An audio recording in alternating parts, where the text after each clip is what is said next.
Hello and welcome to the first ever live streamed edition of Big Weekend here on the Football 365 show, brought to you by Paddy Power. I'm your host, Mark Smith. How do I start this show? There is so much to talk about from this week of football. Obviously, it's a sort of incredibly quick-moving story, so that's why it's good it's live, I suppose. If we recorded this on Monday and it came out on Tuesday, we'd look like... we look like amateurs, quite frankly. Lots to talk about. We'll talk about the ESL, talk about Jose, talk about the games coming up this weekend. And tonight, there's a game tonight, let's not forget. It'll be me, it'll be Sarah Winterburn, editor of football365.com. Let's get into it. This is Big Weekend, brought to you by Paddy Power.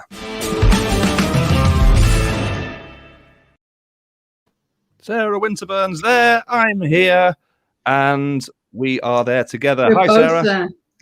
Hi, Mark. This is very exciting, isn't it? This is 21st century stuff. It really is. Yeah. I mean, a little insight into how we were doing it before. We had to film it on our phones, send the files. None of that nonsense. We're right into it now, Sarah. We're into the future. And do you know what's not into the future? The ESL. The ESL is pretty much dead, we think. There we go. Nice picture there. It's sort of fitting, really, that Spurs and Arsenal sort of trying to remain relevant by staying in frame. Yeah. Not quite. but not quite, no. I mean, where do we start with this? So much has been said this week, Sarah, but I've not spoken to you about this. What's your take on it? In broader stroke as you can, what's your take on it? My take is, what I couldn't quite believe is just how extraordinarily, ludicrously bad this plan was. You know, they didn't PR it. They weren't prepared for it. They just announced this crazy thing and almost like they didn't realize everyone was going to go absolutely batshit mental about it. It's like, and then the only person who spoke out loud was Florentino Perez, who is, let's face it, some of the stuff he's been saying this week, and if that's your spokesperson, if that's the person you've chosen to send your message out, oh my word. I think we all sort of saw it and thought, I don't think it'll happen in the form it was first presented in. I thought there was going to be a massive game of chicken where the UEFA, Premier League, etc. were going to go flying down this road towards a Super League, and eventually someone was going to have to give. They were going to have to compromise, and we'd end up with a watered down version or whatever. No one foresaw that 48 hours later it would be dead in the water. It was absolutely extraordinary. We'll be talking about this in years to come. Do you remember those 48 hours when there was a Super League and then there wasn't a Super League? Well, will we, though? Because, hearing Florentino Perez talk today, I know that he probably is delusional. In fact, I'm convinced he is. And I know that he's also probably a bit of a maniac. And I also know that he's so myopic when it comes to his view, because it's all seen through a Real Madrid prism and he needs to protect Real Madrid at all costs. But he still seems to think, Sarah Winterburn, that this is going to go ahead and that all these 12 teams are on standby and that, maybe a year, 2 years, 3 years down the line, we're going to see it all again. I think he's delusional if he thinks that it's going to appear in this guise. Yes, it will come up again because it always has come up again. This is the first time they've gone really close to the precipice, isn't it? This is the first time they've actually said, we are going to do this. They've talked about it and moved around it. This will come back. It's not going to go away. But it's going to have to be done so differently next time. And they really do need to take heed of what the issues were here. And the issues were closed shop. You can't have a closed shop league. People won't put up with it. The issue of no promotion, no relegation, all that stuff, that can't be part of the plan. It has to be something different. I think in essence, people aren't that scared about the idea of, the best teams playing the best teams. We have that in the Champions League anyway.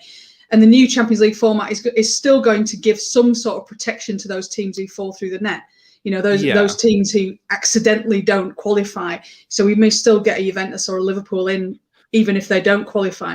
But I don't think we're going to see it in the guise that they've tried to sell it. And Perez was absolutely mental talking today. Some of the things he was saying were absolutely, this idea that it was so unfair that the richest clubs lost the money, and you kind of go in. Whose fault could that possibly be that Real Madrid, despite having, a greater income than almost every club in the world, loses money?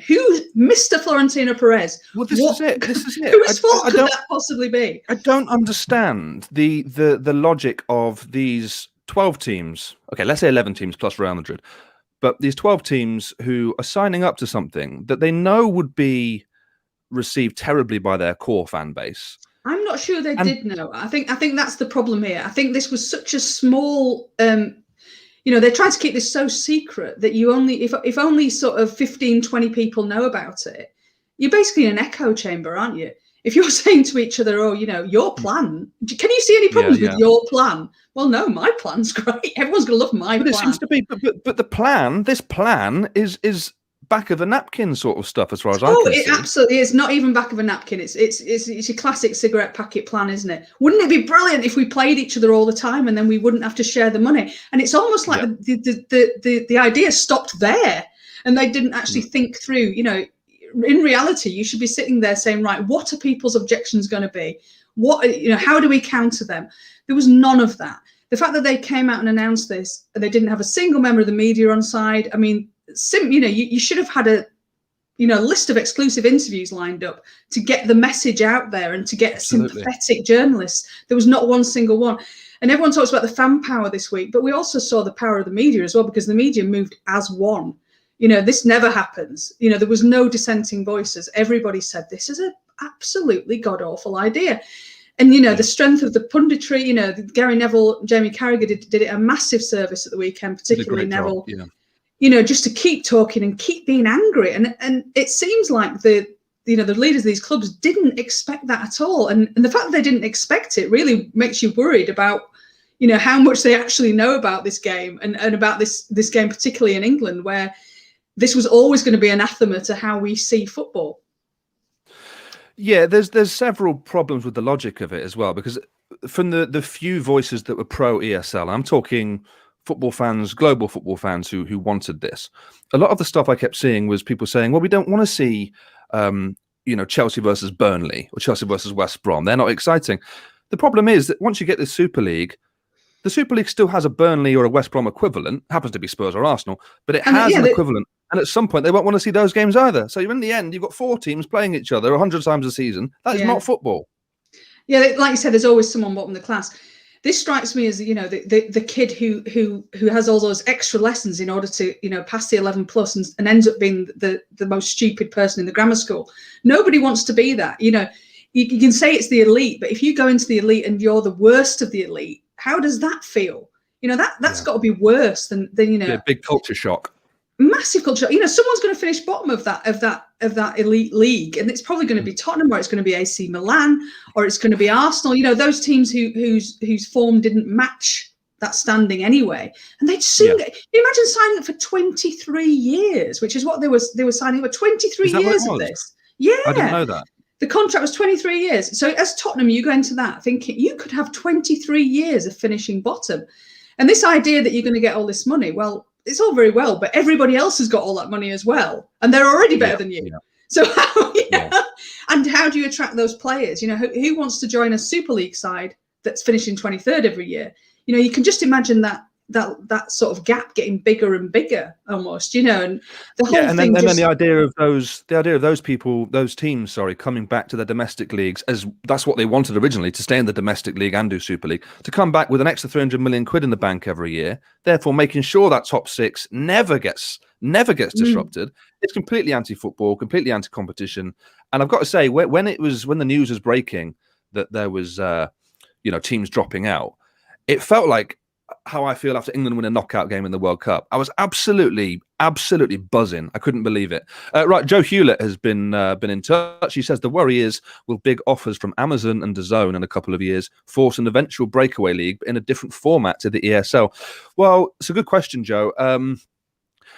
I wonder, Sarah, what can be done? What should happen next to make sure this sort of thing doesn't happen? There's been a few murmurings this evening that there's going to be rules put in place with the Premier League to make sure any teams that try and break away like this to create a new league will be immediately and permanently banned from the league. Now, that's got to be something that would put owners off, I would imagine, especially when you look at it as an investment.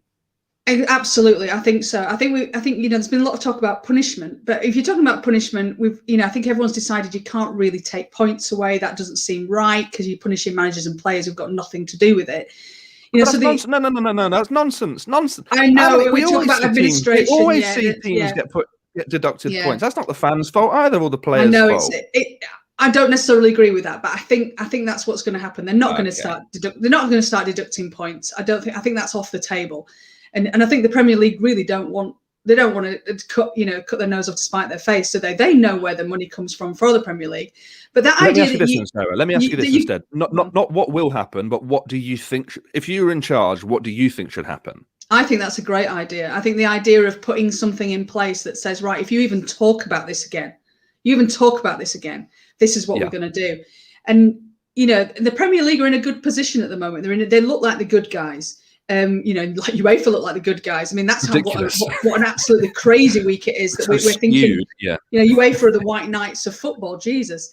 Yeah. But I think this idea that, as soon as you start talking about it, if this comes up again, then they should be going to the Premier League themselves and saying, look, this, we've been approached to do this. What should we do? What's the, is there a compromise? Can we do this and this? It's the underhandedness of it, isn't it? It's the fact that everything was happening behind closed doors. And, to listen to Keferin saying, who obviously came across very, very well this week. He played an absolute blinder. The anger of Monday turned into the sort of conciliatory nature of Tuesday as he knew that people were starting to crumble. He started being very conciliatory. The idea of punishment wasn't there anymore. It was all about, come back to the family, come back to the family. He played it brilliantly. But the way he was talking about Agnelli, he's the godfather of Agnelli's child. And Agnelli lied to his face over and over again.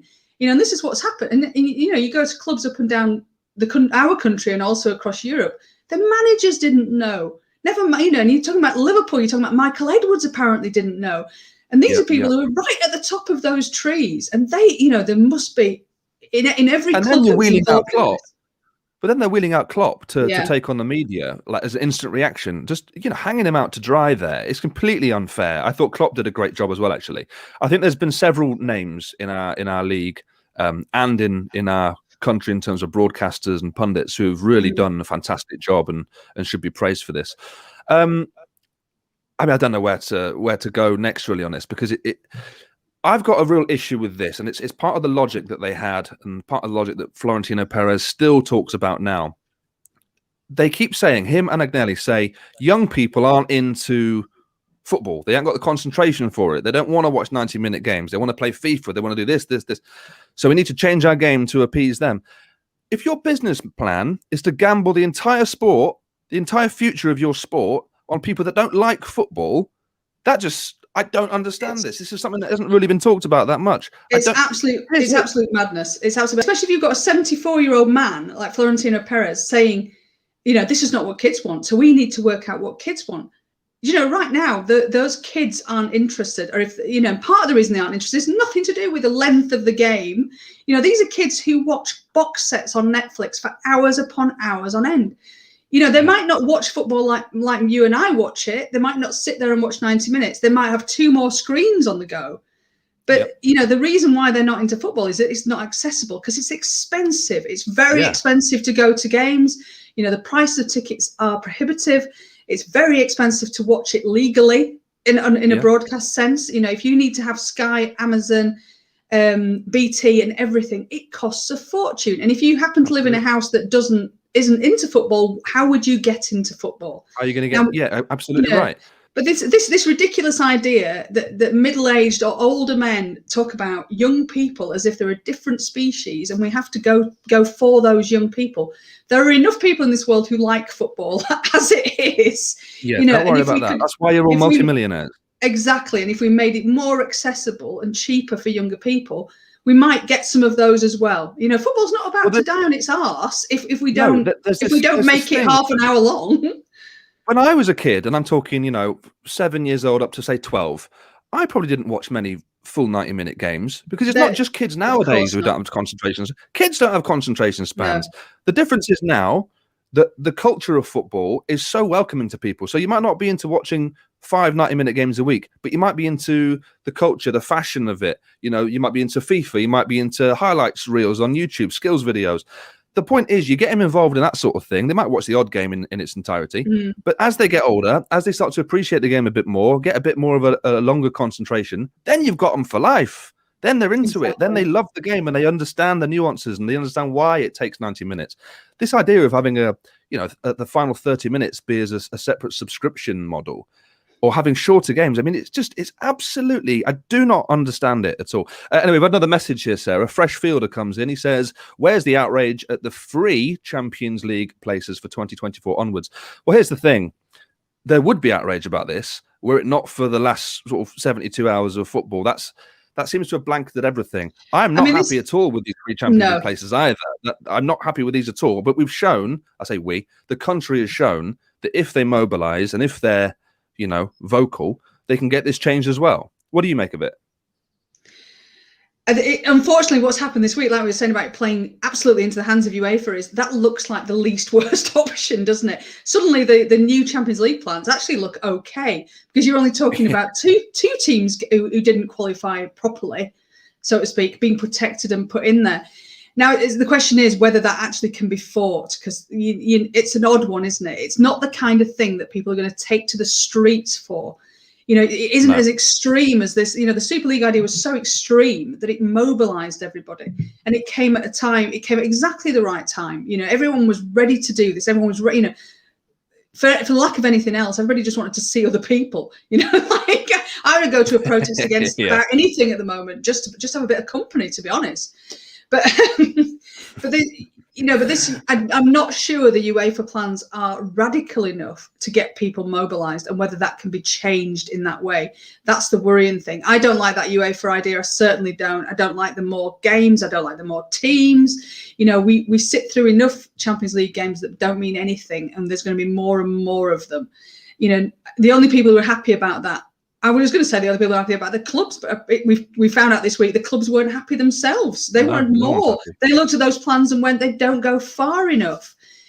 I'm afraid we're probably stuck with it because it's less worse than what's happened. This couldn't have worked out any better than for UEFA this week, because it makes them look like the good guys, and it makes this plan, their plan, look like the sensible plan. Yeah. I do just hope that something happens with this, because we've sort of briefly touched upon what would happen next.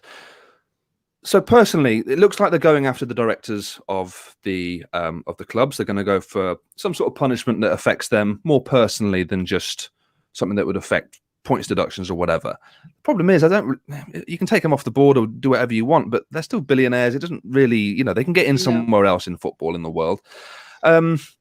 Personally, what I would do, Sarah, and this might seem a bit much, I would say... Is this castration, Mark? Is that what you're going to say, castration? No. No, I'm not. Are you? Anything else now is going to seem very tame, by the way. I think 20 points off each. Everyone starts on minus 20. Not everyone. Top the big six. They start on minus 20 next season. Because think about this. If the aim is to punish the clubs and punish the owners, and you don't really want to punish the fans, but they're all equally being punished, but you also want to make sure people stick with the product, which is Premier League, there is no finer narrative than a season where the big six start on minus 20. Man City probably still win the league by 2 points. Arsenal are probably going to go down, but it's going to be interesting.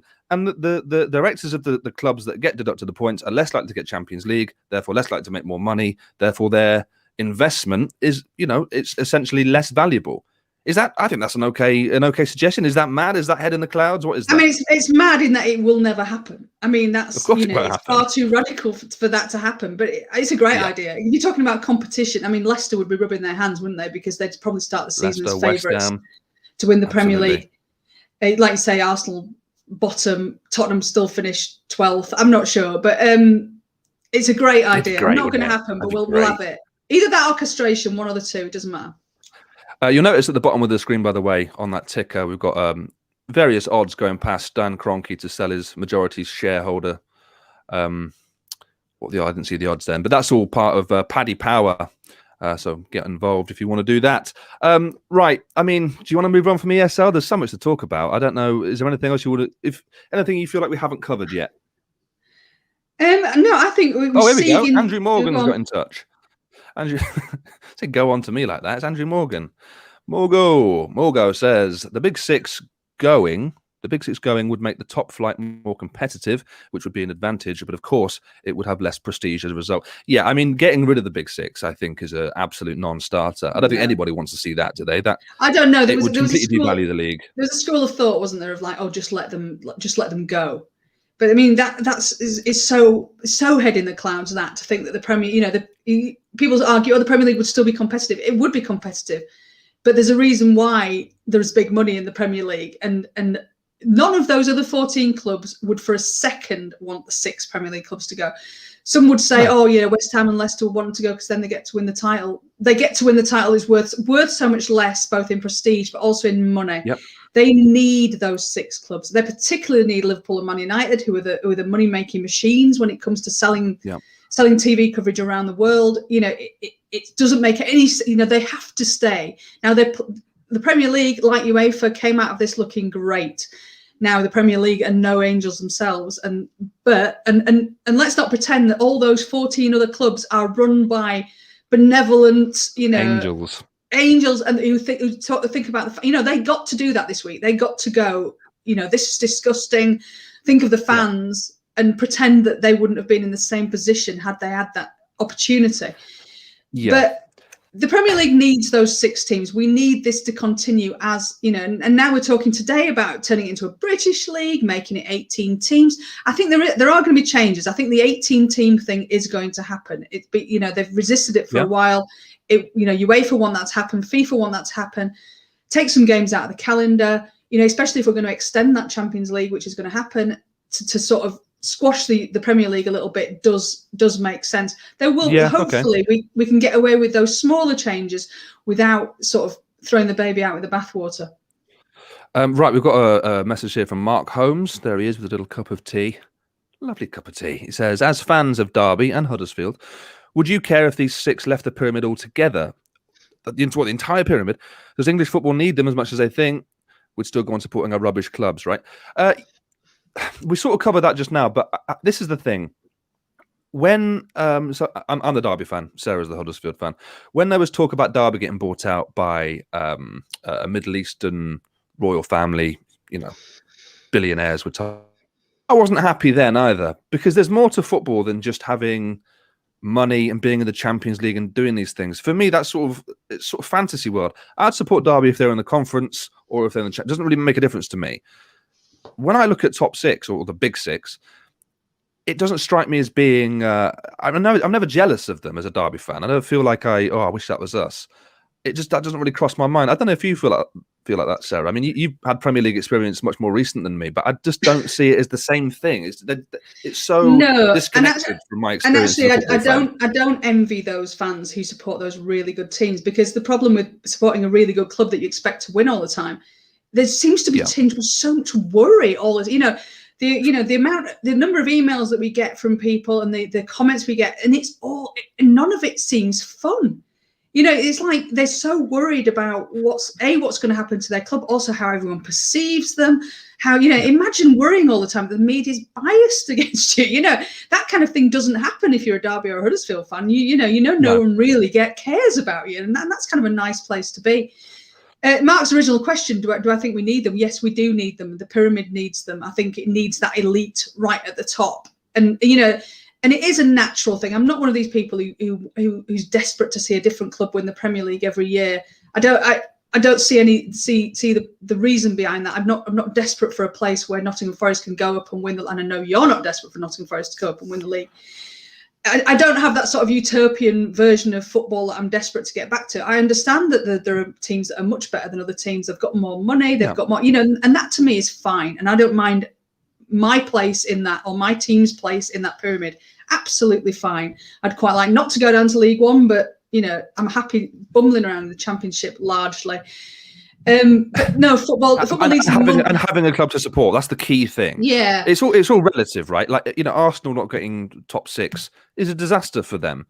Yeah, but it's like we have our own similar disasters. The other thing is, like, Liverpool winning the league last season. There's no way they'd be happier than Derby fans would if they were to get promoted. So it is all relative. So it's sort of pointless just selling your soul for the sake of some huge billionaire execs. Having said all that, Derby have now got a 29-year-old Spanish trillionaire who is also a world boxing champion, apparently. So let's see. We've got another message come in. By the way, we are taking messages, as you might have noticed. So feel free to get in touch. You can do it on Twitter, on Facebook, on YouTube, however you're watching. You can get in touch with the show. And Tom, how do you say that, Sarah? How do you say that surname? Let's just call him Tom. Oh, I'm Tommy. just going Tom. Tom says, I would imagine the Six will sacrifice their execs. Yes, I think you're probably right there. I think they'll be pushed out rather than sacrificed. How can the 14 sit in a room with them? Can't see much in the way of sanctions. Yeah, Tom, I think you're spot on there. I think the level of trust has gone down at least a couple of notches. To listen to Steve Parish, he was very eloquent and quite rightly angry at it, Sarah. Do you think there's something fundamentally broken now in the trust between the top six and the rest? Those Premier League clubs executives are like a little gang. They're like a little, they're not a gang me or you will ever get invited to, but they make these decisions. They have these conversations all the time, especially over the last year when it's been very, very difficult for football clubs, like it's been difficult for everyone else. And they've had all these conversations about how they're going to go forward, what they're going to do about finances, all the behind closed doors stuff, all the testing, all that stuff has been talked through by these 20 Premier League executives who have formed quite a tight-knit group over the last year. And now they're going to feel, as Catherine did this week, you've been lying to us the whole time. You've been claiming you're committed to this, but actually you've been having these other conversations. And we've already seen Ed Woodward going. Now Man United can claim all they want. It's got nothing to do with this. I mean, the fact that he's going at the end of 2021, but they just had to announce it. PR as well. And they just had to announce it on the day that the European Super League fell apart. I mean, what the hell do we think they are? Now he's very busy briefing everybody that he was never into the idea in the first place, in order presumably to then to leave Man United with some of his dignity intact and to walk into another job. Absolute How bollocks. stupid do you think we are? Like, this is we all know he was in the middle of it. The disrespect of the last 3 years of planning is one thing, and then afterwards the series of videos and PR messages coming out from the club's owners, from Ed Woodward. Oh, we made a mistake. We didn't listen to the fans. The fans are the most important thing. Ed Woodward saying, I left because I was against it. If no one can believe that, and it's just continued disrespect of the intelligence of football fans. It's mind blowing. This has really disappointed me this week. You know what? The game on Monday night was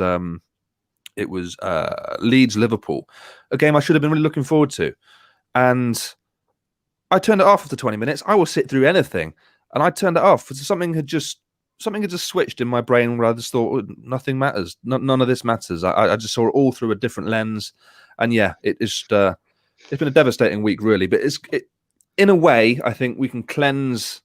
To a certain extent, we can sort of purge the particularly bad elements of it and hopefully get something positive out of this. Do you think there's any likelihood of that happening generally? Or do you think we're going to forget about this in 6 months and just go back to the same corporate way? I think things go things are forgotten so quickly that even today, even 2 days after it all falls apart, those Liverpool fans who were saying, FSG, disgusting, giant, they're already going, yeah, but he's sorry, yeah, but and we won the league with them, and and the question always is, well, who's going to be better?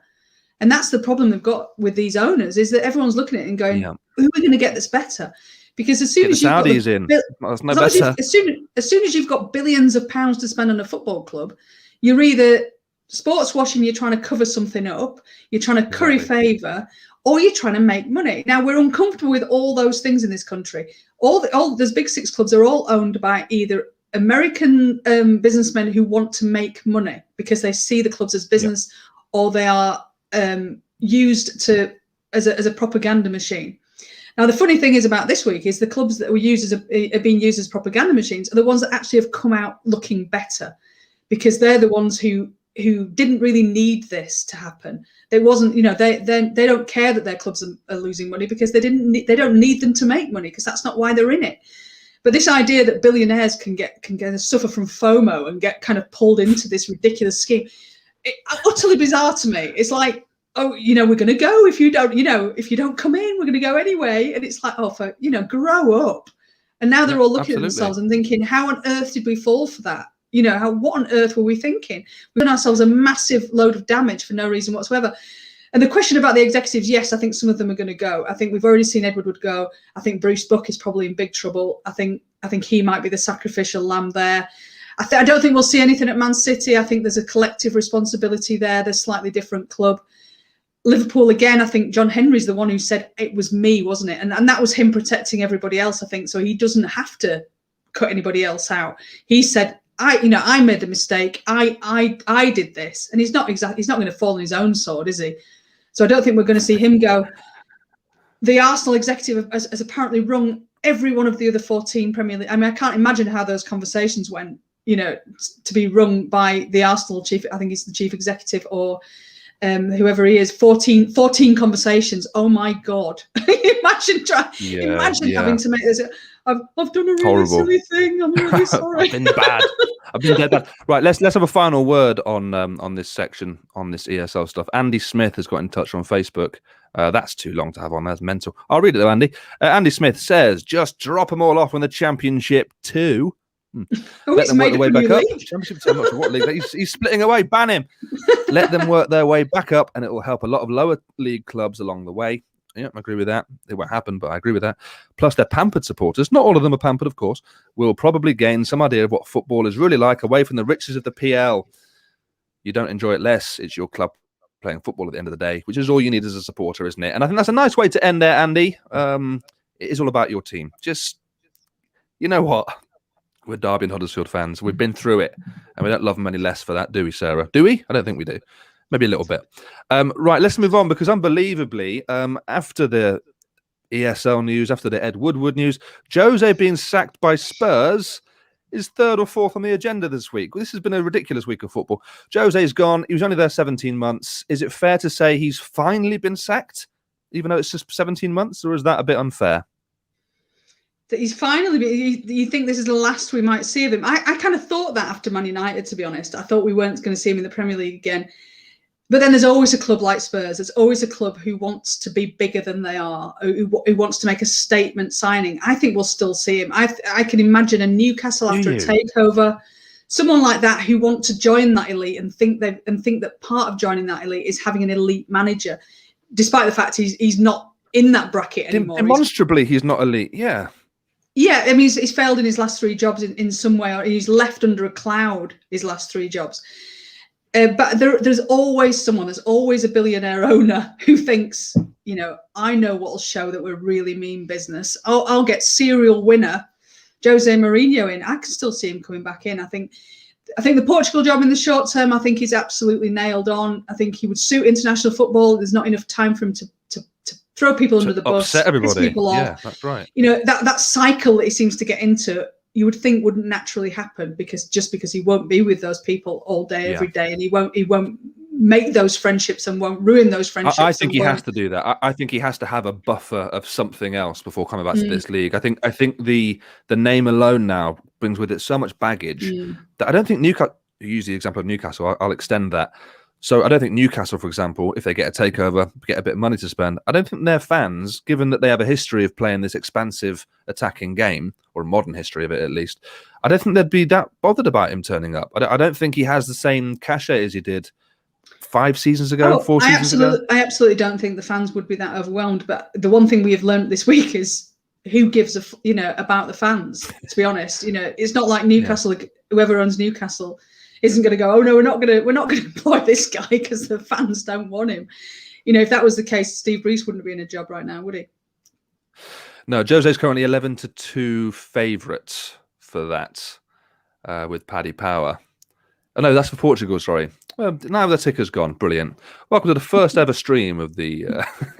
Oh, there it is. Big weekend. I mean. My thoughts on the timing of Jose being sacked. It seems to me that Daniel Levy used the celebrity status of Jose in order to get a better opportunity of getting into the ESL in the first place. Now, the day it gets announced, presumably he thinks, right, Jose's done his job in terms of getting us in there. Now we've got this windfall of money coming from the ESL. We can afford to sack him at last. And then obviously they withdraw. So they've ended up with a squad that is absolutely just gutted all the time and who want to leave the club. And 20 extra million quid out of the bank, and a fan base that now hates them. So not a great bit of manoeuvring from Dan Levy there. Though bizarrely, Spurs fans are, although they hate Daniel Levy, they're much happier now Ryan Mason's in charge. Now, how bizarre is the situation that, if you'd have told Tottenham fans 5 years ago that, you're gonna have this serial winner of a manager, you're gonna get rid of him, and you're gonna be over the moon that the man they appoint is a 29-year-old who's never managed a game in his life. They're getting a little touch of that, Ollie's at the wheel stuff, aren't they? The Ryan's at the wheel now. That feeling of the post-Jose high of there's somebody else and he's nice and we like him and he's, and it's just fantastic that, he's going to manage Tottenham in a cup final on Sunday. And, it'd be absolutely wonderful if they won it, wouldn't it? It'd be absolutely fantastic that this 29-year-old who just goes and beats Pep Guardiola in the Carabao Cup final. It would be quite the story. It'd be unbelievable. I mean, let's talk about that because that's coming up this weekend, Sunday afternoon. Would it be sort of the football universe balancing itself out if Ryan Mason was to beat Pep Guardiola's billionaire Man City side? Would there be something that has been reset there after a strange week, a tumultuous week? I think it'd be a welcome little fairy tale, wouldn't it, at the end of a week that at times has seemed like fiction, and this would feel like a sort of an extension of that. But in some ways, it doesn't feel like we're ready to watch football yet, does it? It's kind of like we're not quite there yet. It's like we need sort of a little. I'm finding it really difficult to sort of talk about actual football yet. It feels like we're not quite ready for it yet, and I think. Well, you have to do it in a minute. Yeah, no, I'm not ready. I said I'm not ready. Oh, sorry, we'll cancel it. Stop it there then, shall we? Come back tomorrow. Yeah, it feels like it feels like something, and it has, something major has happened, and we now need a little bit of time just to sort of regroup and work out what it is. It feels like the end of the season has just happened, and now we've got a month or 6 weeks or 12 weeks off, but. We're straight back into it again. I mean, there's a game literally in 20 minutes' time, Leicester West Brom, which I feel like we should probably talk about. We'll do that after the League Cup final chat, shall we?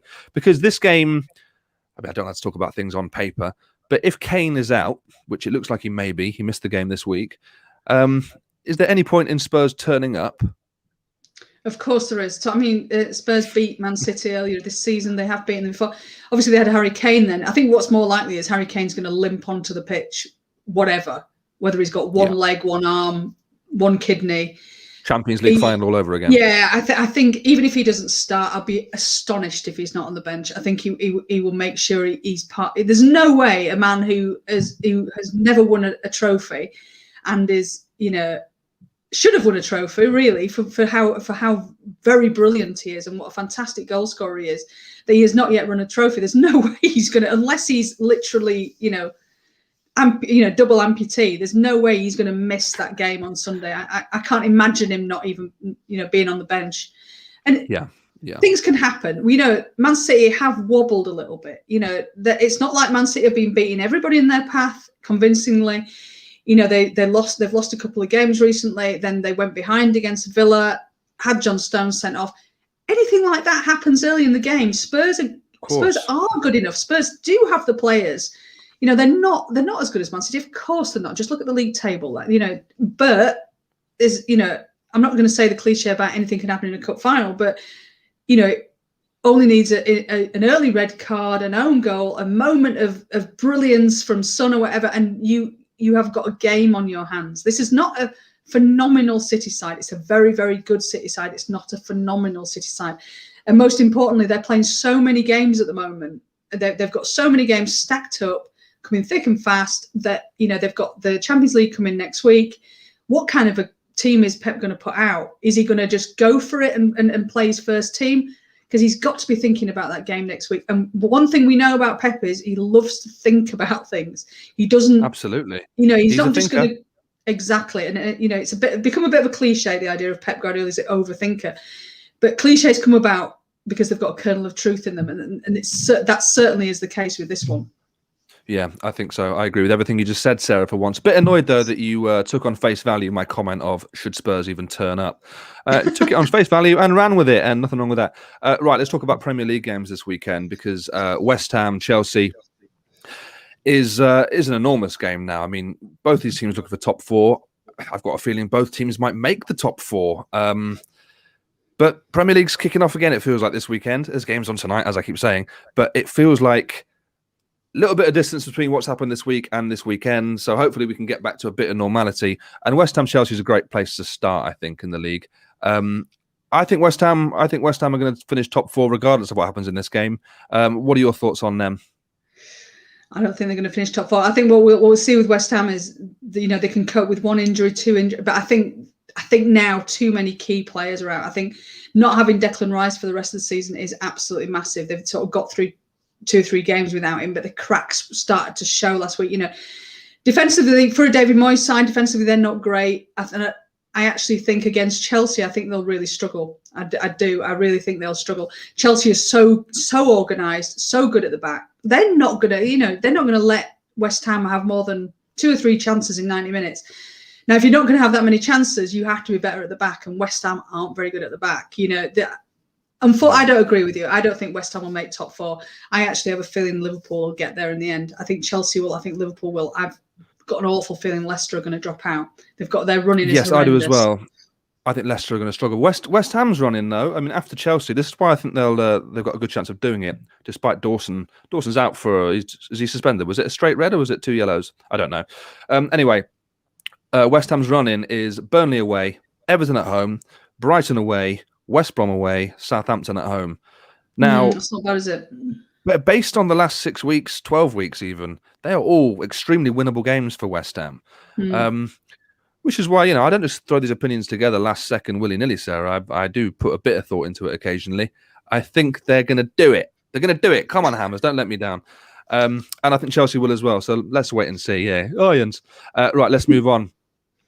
Because there's a big game, big old traditional game. And who does it involve? Who I always say that about? It's got to be Leeds, doesn't it? Of course, it's Leeds. For a Derby fan, you are worryingly obsessed with Leeds United. No, not obsessed. I just appreciate them. I think they're a good family club. Leeds against Manchester United, Sunday at 2:00. That one. Yeah, I mean, forget all the noise around football at the minute. This one will definitely mean something for everyone on that pitch, I think. This is a rivalry that goes back a long, long way. Would they regard this as a derby? I'm sure some of the fans do.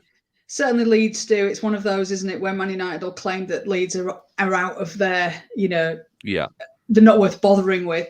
But for Leeds fans, it works either way, doesn't it? It's like Huddersfield obsess about Leeds. They don't give about us. It's like everyone's got their, everyone looks up, don't they, rather than down. But I think that far from being a sort of removal from what's happened this week, I think this is going to have that playing in the background, to be honest, because this is exactly the sort of game where Leeds are going to be absolutely, they were already going to be up for this, but after the week that we've had, oh my word, they are going to be so motivated to take them down a peg or two, aren't they? That's what it's all going to be about this weekend, is like these clubs who think they're better than all the rest of the Premier League. Right, we're going to, there's extra motivation for every club that's not in that top chip six. On the shoulder now.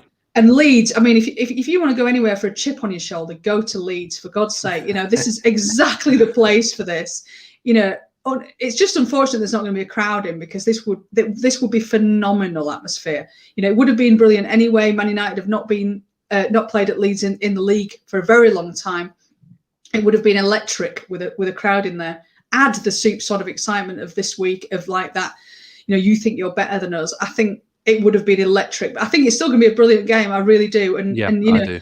And with real clash of styles, because we've got Marcelo Bielsa, the arch tactician, versus Ole Gunnar Solskjaer, who, I'm not even sure he could spell. He lets them play on instinct. Let's put it that way. He lets them play on instinct. That's a as nice good way as of he's been saying on as good as he's been as a man manager, he clearly has motivated a lot of those players. We're still no closer to working out what his philosophy is or what his tactics are. I think I'm gonna defend him though. I do think he's done a very good job at United. I think that the best way of judging a manager is how are they compared to when he took over. And I think, as Ryan Mason's going to find out, once Jose goes, there is only one way. You're only going to do well for at least a short period of time at the beginning. And I think Solskjaer's managed to have that new manager bounce, survive the inevitable fall, and then now riding the second or maybe even third wave of good quality football and good results. Essentially, success to a certain extent. So I've got to defend Solskjaer there, but yeah, Bielsa is in a different league in terms of tactics. So anything can happen. It's maybe a revenge game for Leeds after that mauling at Old Trafford, is it? I think so. I think it's got a lot of layers to it, this game, and you're right. I mean, we've sort of laughed a little bit about Solskjaer over the last 2.5 years, but there's no way he hasn't surpassed what we expected of him. You know, we all thought there was going to be a first bounce, because as we see with Ryan Mason, that the joy of being after Jose will carry you through those first few weeks when the players feel like they've got a massive weight lifted off their shoulder. The fans are all behind you. You know, so you can have that immediate bounce. But he clearly has got a very good, you know, he's done very well at motivating the players. He's you know, players like Luke Shaw, who he's reinvigorated. He's got exactly the right approach for some of those players. What I do feel is there's a ceiling on what they can do, partly because of him, because of his tactics, and because he's not a great coach of players, or you know, he hasn't got a great idea that's going to break down teams, etc. So I think there's a ceiling on what they can do, but to give him his credit, he's right at the top of that ceiling of where he can take Man United. I do think if they want to win the league, I think they're going to have to replace him. When that happens, I'm not sure. I can't imagine them winning the Premier League under him, and I think that's quite a shame, because if we're all going to see Man United win the league again, I think we'd like to see it under Solskjaer.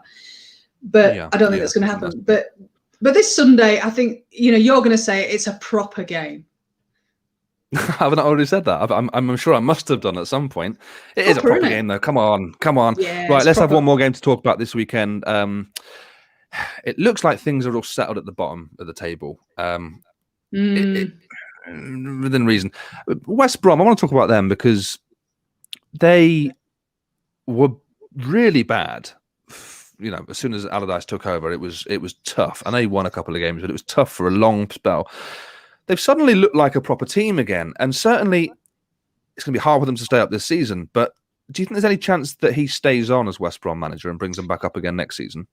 I think we hit the point where they would like him to, and probably the players would. I think what we were missing from that first few weeks of the Allardyce, we didn't see any sign that they were sort of signing up for what he wanted to do. It's just taken too long, hasn't it? And they look a million times better than they did 6 to 8 weeks ago. And the end of the season is going to come too soon, isn't it? But the good thing about what they've done is they will go into next season with some sense of optimism, in the same way that they did when Darren Moore took over the last time they went down, and they won enough points at the end of the season that gave them a little bit of a lift going into the summer, and then a lift going into the next season. And I think that's massively important. I mean, you know, we've both been momentum. It's momentum. It's the hardest thing to get. Yeah, we've both been supporters of Premier League clubs who've gone down, but we've gone down with such a whimper and with so much negativity surrounding us that there's absolutely no chance on earth that we were going to come straight back up again, because you know, you're so low. But if West Brom went down now, which they probably will do, regardless of this little recovery, if they go down and they stick with Sam Allardyce, you would expect them to come straight back up. You absolutely would. And you know, that's probably the best that they can hope for right now. That scenario is what they will hope for, that they can, especially because we've seen, haven't we, this year, the clubs that went down last season, Norwich sticking with their manager, you know, they've walked away with that division. And you know, if you can take that, if you don't go down with a massive feeling of negativity and that massive weight on you, it's perfectly possible to come back up again, especially with the parachute payments. And West Brom would start next season as favourites to go back up if they went down with Allardyce as manager. Yeah, I mean, West Brom played tonight in 11 minutes against Leicester as well. But I think, I know it's live, but we also put this show out on YouTube afterwards as well. So we wanted to make sure someone's got something worth watching with regards to this weekend. I can't see them getting anything at Leicester tonight. Villa, though, I mean, we keep talking about Jack. Well, I keep talking about Jack Grealish. You keep talking about Jack Grealish. I keep talking about it. He is someone who's they've missed him. I am upset. I don't care. Leeds and Jack Grealish, sue me. Sue me. What's wrong with you? We've literally talked about Leeds and Jack Grealish every week for about 40 weeks. Big fan of Grealish. What can I say? But no, Ross Barkley's form has dropped off a cliff since Grealish has been out. That's not a coincidence. It can't be. He's someone who raises the game of people. He's so important to that team, and without him, I just don't feel like they're going to get anything. I mean, they should beat West Brom. Should have enough for that at the weekend, but I can't see too much. It's a shame. I think their season's just falling off, and it's going to end with a bit of a whimper, isn't it? And that's a shame. Such a shame. They've come on leaps and bounds this season, but it is going to just by the end of the season. Yeah, and the worry then is that Grealish wants out, and unless he joins Leeds, I mean, how could you cope with that? I don't think so. No chance. Right, we should end the show there, so it gives people time to get a cup of tea or crack open a beer or whatever and watch the game tonight. Let's finish though with Finley Cribolda. Good name, Finley. Who says, predicting and hoping that Leicester and West Ham will make the top 4. Feels like it's exactly what football needs. Finley, I completely agree with you there, friend. That would be a nice ending to a very odd season in so many ways. Yeah, go on, Leicester. Go on, West Ham. Irons. All right, that's it for the show today. This has been Big Weekend, brought to you by Paddy Power. Thank you guys for watching. This has been the first stream. Sarah, did you enjoy the stream? Love the stream. My favourite stream. Isn't it? Your favourite stream, yeah. It's a good stream. It's a good stream. If you missed any of this or for some mad reason you want to watch it again, this will be out on YouTube. Just find it on, I don't know, we'll tweet it. Football 365 will tweet it. Find the link on there or look at our YouTube channel. Yeah, all right. Well, hopefully we'll be doing these more frequently. So hopefully see you same time, same place next week. Thank you, Sarah Winterburn. Thank you. I've loved it. No. Good. And thank you to Paddy Power for sponsoring us. This has been Big Weekend on the Football 365 show, brought to you by Paddy Power. See you later. Ta-ra. Now, if I can get this.